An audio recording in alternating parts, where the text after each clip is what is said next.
était une fois une fillette qui alla un jour à son papa pour lui demander de lui dessiner un guilledou. Et le papa se trouva fort embarrassé parce qu'il n'avait pas la moindre idée de ce à quoi ressemblait un guilledou. Alors il réfléchit, est-ce que ça marche, est-ce que ça court, est-ce que ça vole, est-ce que ça saute, est-ce que c'est long, est-ce que c'est court? Et au final, il dit à sa fillette, pourquoi tu veux que je te dessine un guilledou?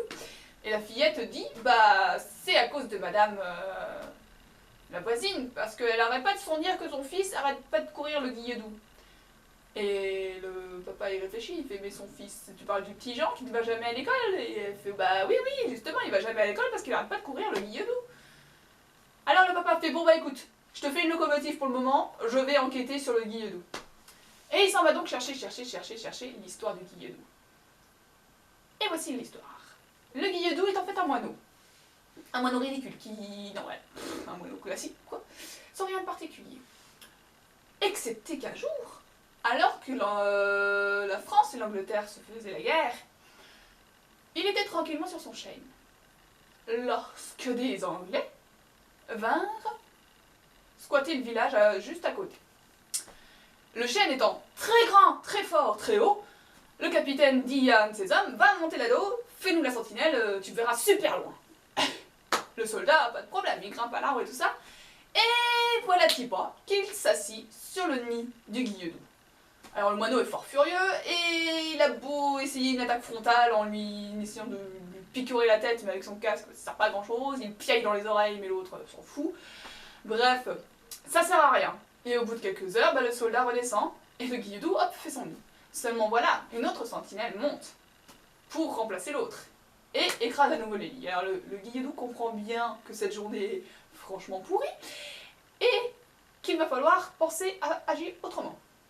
Aussi, trouve-t-il une idée? Au moment le plus chaud de la journée, les soldats font la sieste. Tu diras, je sais pas quel genre de soldat c'est, mais bon, c'est pas grave. Bref, toujours est-il que, voilà. Le guilledou va voleter près d'un soldat endormi. Et il imite à la perfection l'écoulement d'un ruisseau. Et le soldat qui est en train de rêver, qui a super chaud, qui fait j'ai soif, j'ai soif. Et le guilledou qui fait moi je sais où trouver de la bière bien fraîche, qui s'écoule dans le coin, de gros tonneaux énormes, tout ça. Et le soldat qui fait où ça, où ça, où ça. Et il se réveille à moitié comme ça. Et le guilledou s'envole, il fait suis-moi, suis-moi. Le soldat le suit et se retrouve dans les bois. Et une fois qu'il est dans les bois, il a l'impression que la voix du guilledou, alors il faut savoir que le guilledou parle anglais, en fait il parle toutes les langues, semble devenir de partout. Ce qui fait que le soldat, il court, et il est perdu au bout d'un moment. Le guilledou, pendant ce temps-là, retourne au village. Il s'approche d'un autre soldat endormi, qui est bien sûr assoiffé, et il lui dit moi je sais où trouver de la bière bien fraîche, de gros tonneaux énormes et tout, une bière qui va couler comme ça, Le soldat se réveille et fait où ça, où ça. Et le guilledou qui fait suis-moi, suis-moi. Et il l'emmène à nouveau dans la forêt. Et là, comme le premier, il le perd. Et ainsi, un soldat après l'autre, il va les perdre dans la forêt. Vers le soir, les soldats français vont dans ce village pour voir un petit peu ce qui s'y passe. Et ils trouvent le capitaine anglais, endormi tranquillement, persuadé d'être super bien gardé par ses hommes. Et le réveil et disent bon t'es prisonnier du coup. Parce que là, je suis désolée, enfin bon, voilà.